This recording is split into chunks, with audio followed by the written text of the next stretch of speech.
Hey friends, welcome back for another chapter of Charlie in the Chocolate Factory. Today we'll be reading chapter number 8. 2 more golden tickets are found. Yesterday in chapter number 7, we read about Charlie's birthday. And we know on Charlie's birthday every year he gets one present and one present only, a Willy Wonka chocolate candy bar.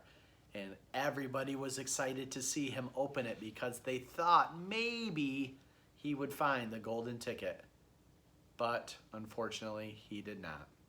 The cool thing that I thought that happened was, even though that was Charlie's only present that he gets for his birthday, he wanted to share it with his family, with all the grandparents and his mom and dad. But they knew that this was his only present, and they wouldn't take any of the candy that Charlie wanted to share. It just shows you how kind and humble Charlie is. It's a great character trait. All right, today is chapter 8, 2 more golden tickets found. Let's read. That evening, Mr. Bucket's newspaper announced the finding of not only the 3rd golden ticket, but the 4th as well. 2 golden tickets found today, screamed the headlines. Only 1 more left. All right, said Grandpa Joe, when the whole family was gathered in the old people's room for supper. Let's hear who found them. The 3rd ticket, read Mr. Bucket, holding the newspapers up close to his face because his eyes were bad and he couldn't afford glasses.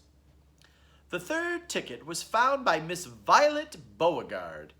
There was great excitement in the Beauregard household when our reporter arrived to interview the lucky young lady. Cameras were clicking and flashbulbs were flashing, and the people were pushing and jostling and trying to get a bit closer to the famous girl.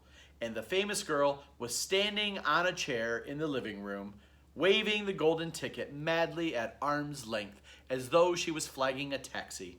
She was talking very fast and very loudly to everyone, but it was not easy to hear all that she said because she was chewing so ferociously upon a piece of gum at the same time.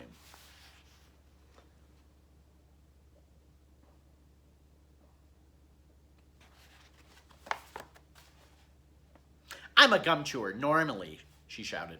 But when I heard about these ticket things of Mr. Wonka's, I laid off the gum and I switched to candy bars in hope of striking it lucky. Now, of course, I'm right back on gum. I just adore gum. I can't do without it. I munch it all day except for a few minutes at meal times when I take it out and I stick it behind my ear for safekeeping. To tell you the honest truth, I simply wouldn't feel comfortable if I didn't have the little wedge of gum to chew on every moment of every day. I really wouldn't. My mother says it's not ladylike, and it looks ugly to see a girl's jaws going up and down like mine do all the time. But I don't agree. And who's she to criticize anyways? Because if you ask me, I'd say her jaws are going up and down almost as much as mine are from yelling at me every minute of the day.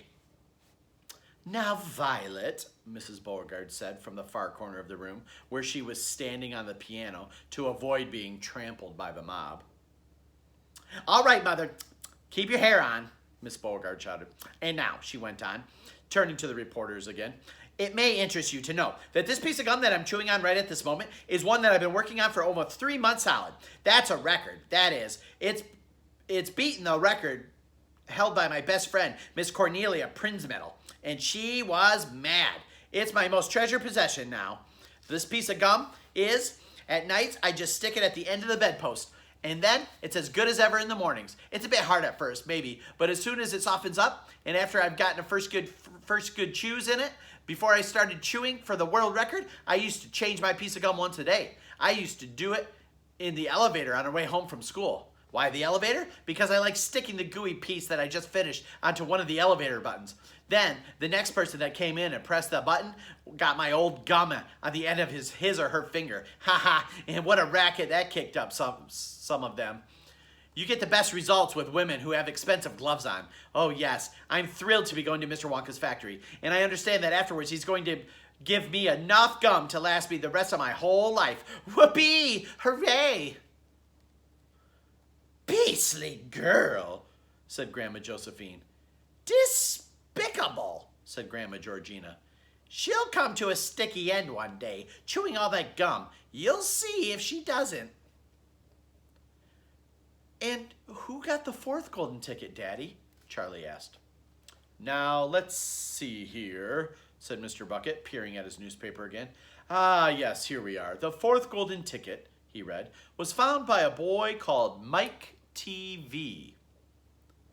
Another bad lot. I'll be bound, muttered Grandma Josephine. Don't interrupt, Grandma, said Mrs. Bucket.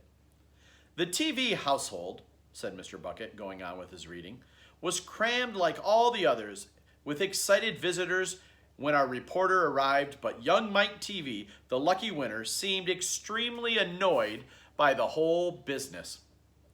Can't you fools see I'm watching television? He said angrily. I wish you wouldn't interrupt. The 9-year-old boy was seated before the enormous television set with his eyes glued on the screen, and he was watching a film in which one bunch of gangsters was shooting up another bunch of gangsters with machine guns. Mike Teevee himself had no less than 18 toy pistols of various sizes hanging from belts around his body. And every now and again he would leap up into the air and fire off a half a dozen rounds from one or another of these weapons. There's a picture of Mike Teevee.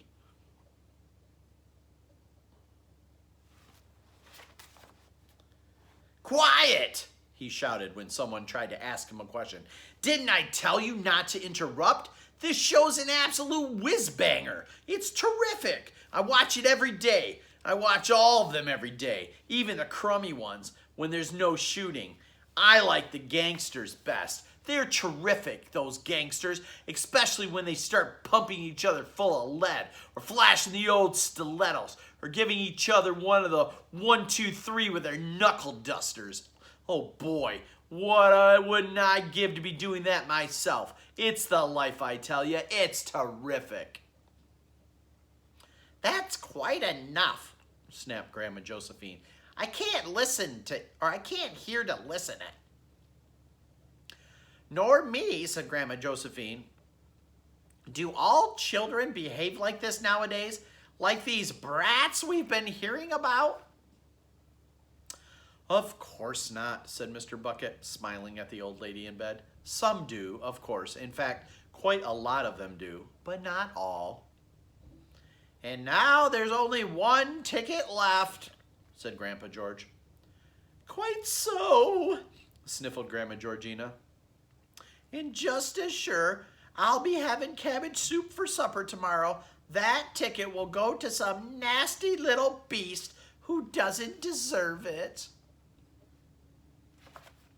And that's the end of chapter 8. Tomorrow we will read chapter 9, and it's called Grandpa Joe Takes a Gamble. Do you know what it means to gamble? It kind of means to take a risk or take a chance on something. I wonder if Grandpa Joe is going to try to find the last golden ticket. We'll find out tomorrow. Thanks for listening.